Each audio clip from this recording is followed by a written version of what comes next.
There has to be some satellites, like DirecTV. DirecTV's not fake, right? I don't know. I don't know, but you could do all that with landline stuff. You don't need to go bounce anything from space. You could do all that with landline. Why wouldn't you? You could just put it in space and it just broadcasts, and you shoot it up there and shoot it back. Why would you lie about that? I mean, there's a ton of fucking space junk. Satellite's easy. Satellite's easy. Every time satellites you know who pays for satellites? You know who pays for satellites? The taxpayer. They get bills. We need a new telecommunication satellite. We got to throw it up there. So we need $35 million. And they go, yeah, okay, we're going to sign it. They get the money. It's a tax scam. You don't think satellites are real? I don't think so. Oh, Jesus Christ. I don't think so. Well, what's happening? What are those things up there that you can watch from the ground? Have you ever seen the space station fly overhead? You can see it. They can time it. I have pictures of it. They timed it. They told me it was going to be overhead. I took a picture of it. How do you know it wasn't a high-altitude plane? What's the difference?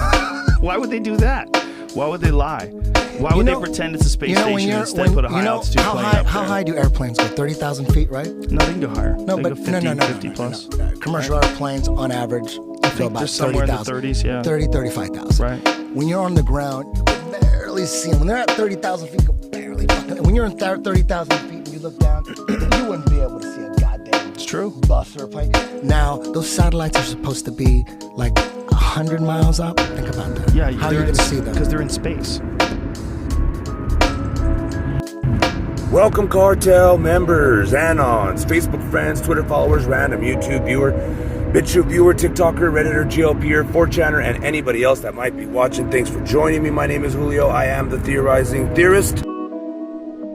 All right, testing out a new intro there. Hope you guys don't mind. But today we're going to be talking about they shot it down. The Chinese spy balloon shot down in the backyard. So says this lady. Obviously, we know it was shot down in the Atlantic. Now, I want to talk about some conspiracy theories in regards to this balloon. Now, does it prove that, in fact, the Earth is flat? Now, I don't know if the Earth is flat or if it's a globe or if it's a sphere or if it's a disc or if it's a plate or if it's even real, if it's a simulation, if whatever, right?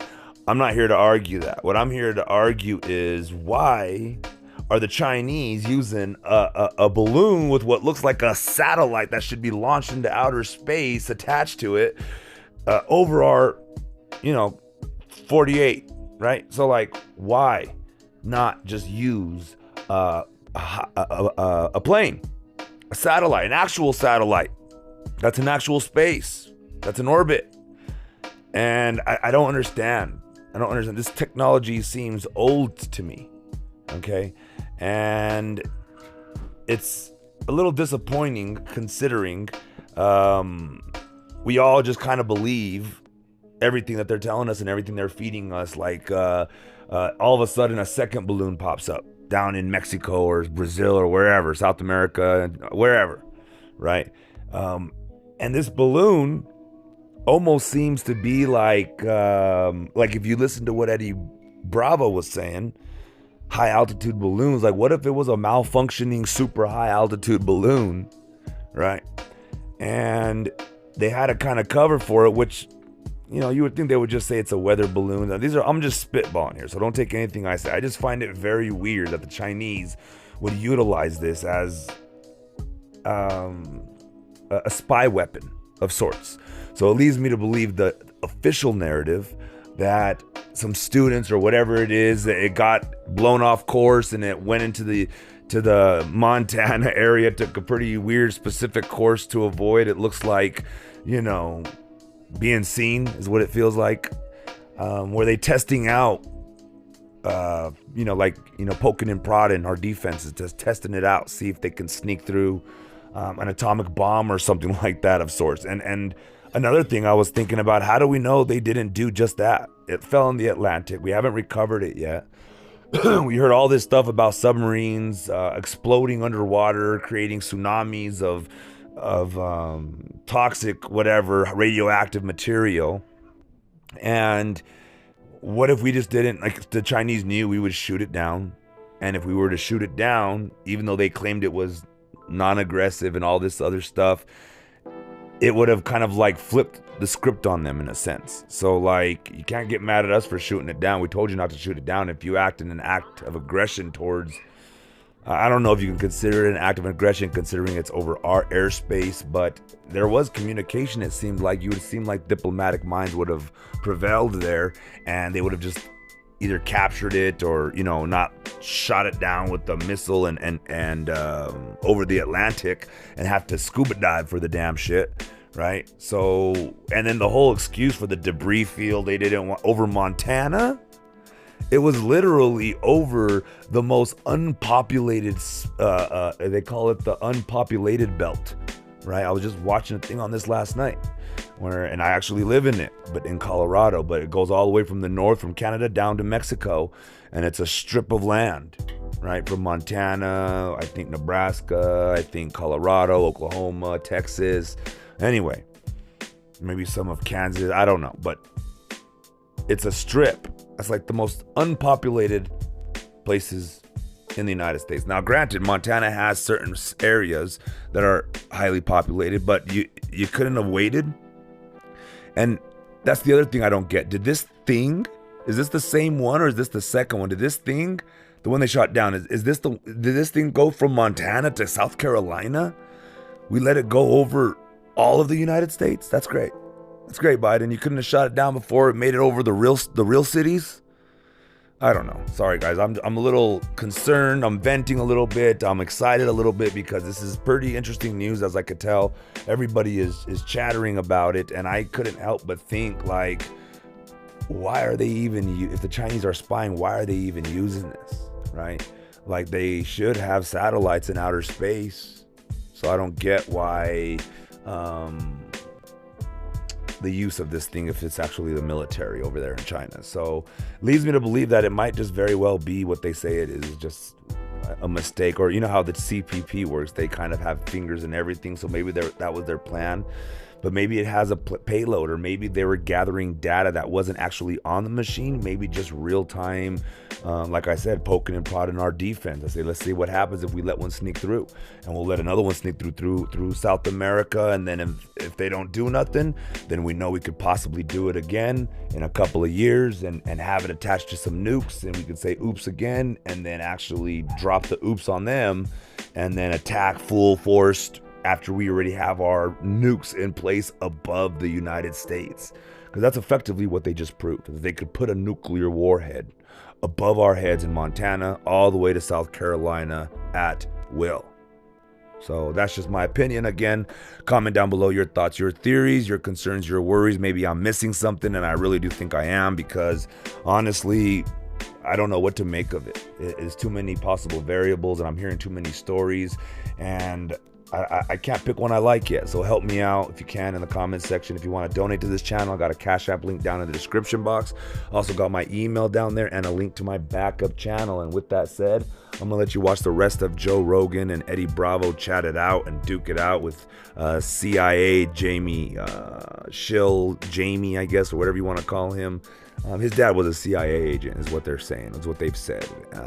Anyway, so way he tunes in, really offended. It's almost like he's about to cry.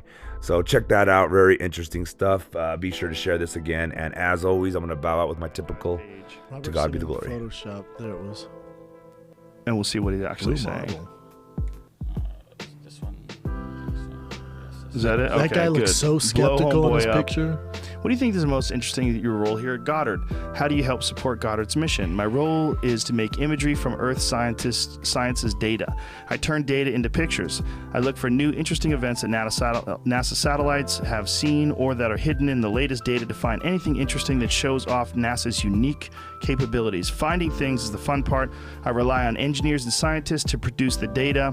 Their reliable real-time stream of 1.7 terabytes a day, holy shit, is incredible. Terabytes. The same as producing 3,000 CDs a day. We know where to look for the interesting stuff because each instrument provides a very specialized type of information. So if I'm looking for something specific, I know where to look. For example, recently there was a volcanic eruption in the Red Sea. The only reliable imagery of this was from NASA satellites. We basically confirmed the existence of a new island. Okay, so let's get to some Photoshop shit. You gotta find the one where he's talking. Okay, but this guy's talking about science here. Like, some of the science has to be real, right, Eddie? Like, there has to be some satellites, like DirecTV. DirecTV's not fake, right? I don't know. I don't know, but you could do all that with landline stuff. You don't need to go bounce anything from space. You could do all that with landline. Why wouldn't you? You could just put it in space and it just broadcasts, and you shoot it up there and shoot it back. Why would you lie about that? I mean, there's a ton of fucking space junk. Satellite's easy. Satellite's easy. Every time satellites you know who are fake? pays for satellites? You know who pays for satellites? The taxpayer. They get bills. We need a new telecommunication satellite. We got to throw it up there. So you don't we think, need $35 million. You don't think and they go, satellites- yeah, okay, we're going to sign it. They get the money. It's a tax scam. You don't think satellites are real? I don't think so. Oh, Jesus Christ. I don't think so. Well, what's happening? What are those things up there that you can watch from the ground? Have you ever seen the space station fly overhead? You can see it. They can I've never time seen it. it. I have pictures of it. They timed it. They told me it was going to be overhead. I took a picture of it. How There do you it know it was. wasn't a high altitude plane? What's the difference? Why would they do that? Why would they lie? Why would they pretend it's a space station and instead put a high altitude plane up there? How high do airplanes go? 30,000 feet, right? No, they can go higher. No, they but can go 50, no, 50 plus. Commercial airplanes, on average, I go think about they're somewhere in the 30,000. 30s, yeah. 30, 35,000. Right. When you're on the ground, you could barely see them. When they're at 30,000 feet, you could barely fucking. And when you're in 30,000 feet and you look down, you wouldn't be able to see a goddamn It's true. bus or a plane. Now, those satellites are supposed to be like 100 miles up. Think about that. Yeah, How are you going to see them? Because they're in space and they're a light. They're a very small pinprick of light that moves across the sky. You can see them with optics. Okay, I've never seen them. Okay, but you really haven't looked, and you definitely haven't looked with optics. If you look with like a big spotting scope, these people get these telescopes and they look up and they know exactly where it's going to be. You can actually program it into the telescope. There's things that you can download where you can find the coordinates of each individual planet. The way these really super powerful telescopes use that amateur astronomers like to use, you punch in the key numbers and it'll move specifically to a spot in the sky where you can tune into the moon or tune into Saturn or into very specific areas of the cosmos that change all the time. Because of the fact that the Earth is spinning, we're catching all sorts of different shit all sorts of different times, especially no matter where you are. If you're on the equator, you're looking at a totally different image, at one moment in the sky than you are the next moment. So it can tell you exactly where the space station's going to be, where the moon's going to be, where Mars is going to be, and they punch these coordinates into these little computers, and they all move to this thing. I mean, you believe the Mars rover is real? Man, Eddie, I don't think I can do this anymore. Because it's just like, I don't see why. First of all, I don't see where the money is. I don't see, hold on a second. I don't see where the money is to have all these hoaxes. You don't see the tax scam with the rovers? NASA got $19 billion Trump gave them $19 billion. Isn't it possible so that they can actually make a rover? Tell me what the space shuttle has done for humanity. Tell me all that money that was wasted on space shuttle, and then they just trashed it. They went up, I don't know how many times, and then they just trashed it. Tell me how those billions of dollars has helped humanity. Tell me. Well, I think scientific innovation is very important to us because in our minds, we constantly want newer, better, more innovative technology. This is a part of being a person in the 21st century. What did we learn, though? Everybody wants a new computer. Everybody wants new things. And a lot of this new stuff comes from NASA technology. It comes from all the science and innovation that goes to be a part of me. There's a list right there, Eddie. But why do you say this when you don't look into it? I just need to tell me how.